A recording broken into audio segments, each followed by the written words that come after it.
नमस्कार मित्रांनो, अनिल टेकवर आपलं स्वागत आहे. रिॲक्ट फॉर्म आणि कंट्रोल वर्सेस अनकंट्रोल कंपोनंट बघणार आहोत. काय असते वगैरे नाही का?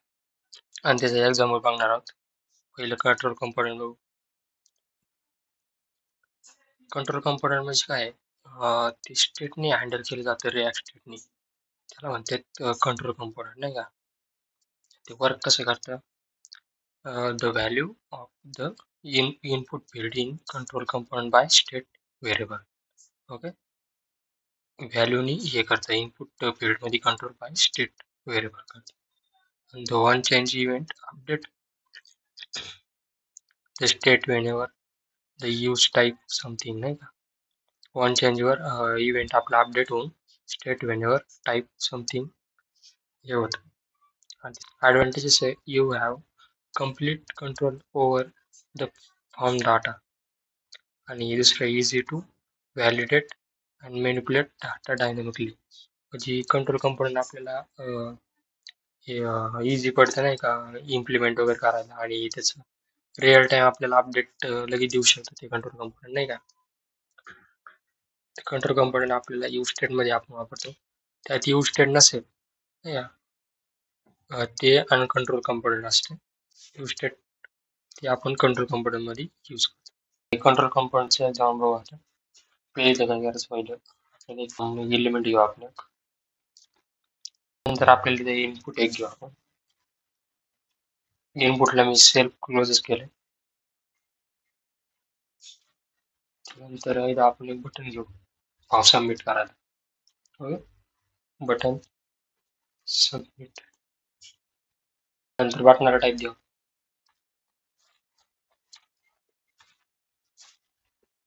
टाईप सबमिट ओके त्यानंतर आपल्याला एक दोन फंक्शन बनावं लागतील नाही का पहिलं नाही का इनपुटला कोणतं टाईप आहे नाही का कोणत्या टाईपचं इनपुट आहे ते देऊ आपण टाईप कोणता टेक्स्ट आहे त्यानंतर value equal to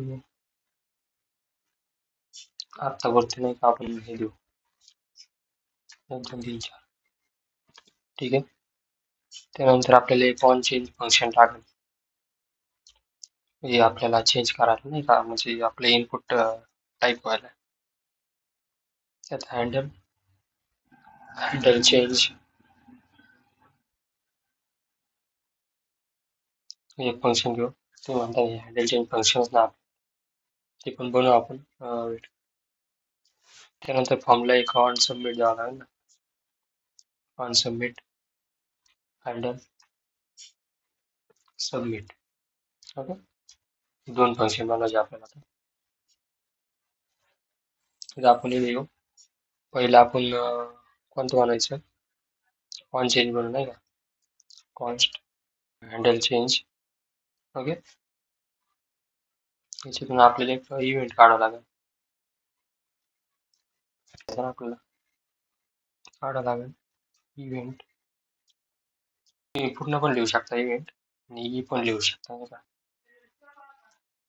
E dot prevent default हे फंक्शन असतं ते घ्यायचं त्यानंतर एक अलर्ट देऊ आपण नाही का म्हणजे आपण बटन क्लिक केल्यानंतर काय आपल्याला दिसलं पाहिजे त्याच्यामध्ये आपण नेम घेऊ फंक्शन झालं आपलं दुसरं एक बनायचं आपल्याला handle submit okay const handle submit okay याच्यातून आपल्याला इव्हेंट काढायचं ते function E dot prevent default function घ्यायचं त्यानंतर आपल्याला अलर्ट देऊ आपण अलर्ट नेम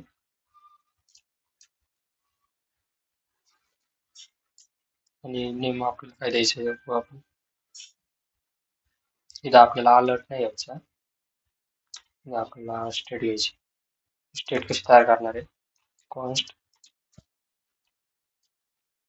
नेम नेम घेऊ नाही का नेम सेट नेम. ओके. त्यानंतर आपल्याला यूज स्टेट घ्यायची. यूज स्टेट ती रिॲक्ट मधून इम्पोर्ट होईल आपली वर. आपल्याला आता हे घ्यायची ना, स्ट्रिंग घ्यायची आपली नेमची. त्याच्यामुळे आपण इथं डिफॉल्ट व्हॅल्यू घेतली, एम्प्टी स्ट्रिंग घेतली. त्यानंतर सबमिटला आपल्याला सबमिटला कोणतं ऑपरेशन परफॉर्म करायचं आहे, हे आपलं नेम दिसलं पाहिजे ना, अलर्ट मध्ये आपण नेम टाकलेलं इनपुट मध्ये ते दिसलं पाहिजे. आपण इथं नेम लिहिलंय. त्यानंतर आपल्याला इथं हँडल चेंजला आपल्याला करावं लागेल, सेट नेम करावं लागेल नाही. सेट नेम ब्रॅकेट मध्ये event dot target dot value. Okay. त्यानंतर आपल्याला इथं व्हॅल्यू मध्ये हे चेंज करावं लागेल, व्हॅल्यू नेम नाही का. तर आपल्याला इथं आलेलं आहे, आपण इथं टाकलेलं आहे आणि सबमिट. हे बघा आपलं अनिल स्टेट या म्हणजे अनिल स्टेट मध्ये गेलं. आणि त्यानंतर आपण दुसरा पण टाकून देऊ काहीतरी, म्हटलं का. हे आपलं कंट्रोल कंपोनंट आहे का. त्यानंतर आपण अनकंट्रोल कंपोनंट बघणार आहोत. त्यानंतर आता तुम्ही म्हणता रिअल टाइम अपडेट होतं नाही का कंट्रोल कंपोनंट मध्ये, ते कसं होतं ते बघू आपण. रिअल टाइम करायचं ना आपल्याला, इथं H3 घेऊ नाही का. H3 याच्यामध्ये आपण हे नेम पास करू. ओके. तर आपण इथे बघू शकतो, तर इथं आपल्याला नेम दिसतं ना, हे आपण काढलं का हे रिअल टाइम नाही का. अनिल आलं का खाली, अनिल टेक. ओके. असं रिअल टाइम बॅक पण होतं आणि लगेच लिहू पण शकतो आपण. आणि सबमिटला क्लिक केलं आपल्याला रिझल्ट पण येतो real time. Okay. Uncontrol component म्हणजे the form data is handle by the DOM itself. म्हणजे जावास्क्रिप्ट मध्ये आपण ते डॉम इटसेल्फ असतं, त्याच्यामध्ये आपण कोड लिहितो, ती अनकंट्रोल कंपोनंट असतं. वर्क कसं करतं, ref react use ref to access the DOM node directly. रेपने आपण ते यूज करू शकतो नाही का. ते एवढंच हे नाही, मोठ्या फॉर्मसाठी एफिशियंट नाही. आपले स्मॉलर फॉर्म असले तर त्याला आपण यूज करू शकतो.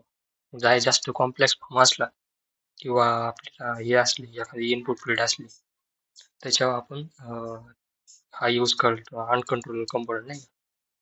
Use integrate non react code. Okay. React code मध्ये नाही लिहित आपण नाही का. यूज रेप काय करतो, आपल्याला डोम मध्ये लिहायला इंटरॅक्ट करायला फायदेशीर ठरतो. याचे एक्झाम्पल बघू आपण. कंट्रोल कंपोनंट बघू नाही का. Uncontrolled from JSX. ओके. याच्यात पण आता थोडं वेगळं आहे, असंच आहे, फक्त आपल्याला काय करायचं, हे यूज रेप वापरायचं. सिंपल आपला फंक्शनचा कोड लिहतात. ओके. ते इम्पोर्ट पण करू आपण.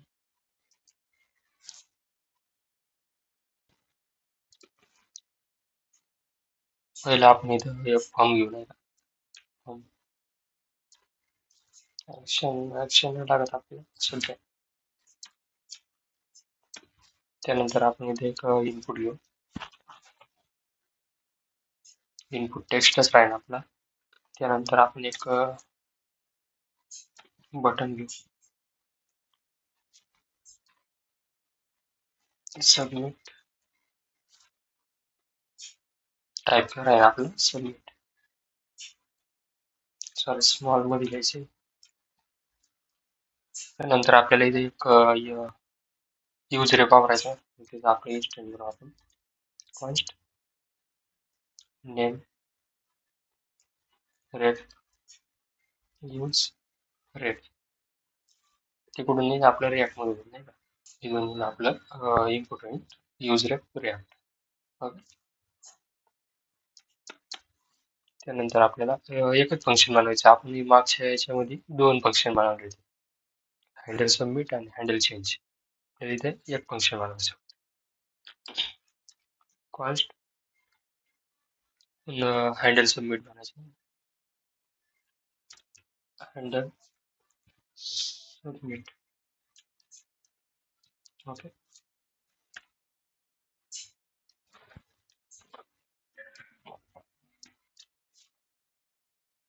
आपण इथं कॉल करू नाही का हँडल सबमिटला. ऑन सबमिटवर. नंतर हँडल सबमिट. ओके. जास्त लागेल. त्यानंतर आपल्याला इथे एक इव्हेंट काढावा लागेल. ई पण लिहू शकता आणि इव्हेंट पण लिहू शकता. तुम्हाला दाखवण्यासाठी इव्हेंट लिहतो.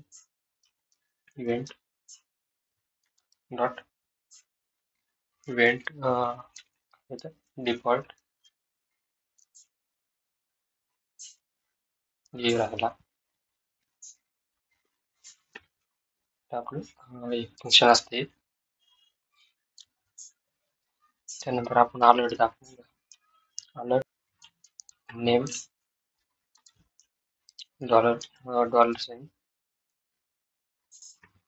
Name ref. Okay. Current dot value. Okay. Value लागते ना आपल्याला एलची मधली मग व्हॅल्यू. ओके. एवढं हे फंक्शन मध्ये करायचं आणि आपल्याला इथं यूज वापरायचा इनपुटला. इथं रेप आहे ना, रेप नंतर आपल्याला नेम रेप. ओके. इथं आपण हे घेतलेलं इथं यूज करायचं. त्यानंतर आपण आपलं कसं चौथे वगैरे हे आपलं खालचं कंपोनेंट आणि कंट्रोल कंपोनेंट आहे. आपण इथं आणि सबमिट करू. बघू शकतो इथं आणि आलेलं आहे. म्हणजे आपला सेम फक्त हे आणि कंट्रोल आहे ते रिअल टाइम अपडेट होत नाही आपलं. तुम्ही म्हणता रिअल टाइम कसं करणार? हे बघा तुम्ही तुम्हाला दाखवतो. आपण H3 घेऊ ना. त्याच्यात आपल्याला value name ref. Okay. Dot current dot value.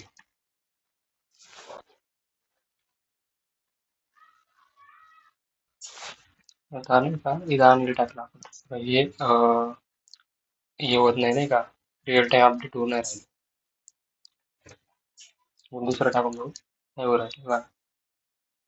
Submit केलं आपल्याला फॉर्म सबमिट होतं अलर्ट येत आहे आपल्याला सबमिट होत आहे. सबमिटला काय प्रॉब्लेम नाही रिअल टाइम होतो आणि याच्यामध्ये आपण कंट्रोल कंपोनेंट मध्ये रिअल टाइम अपडेट होते आपल्याला.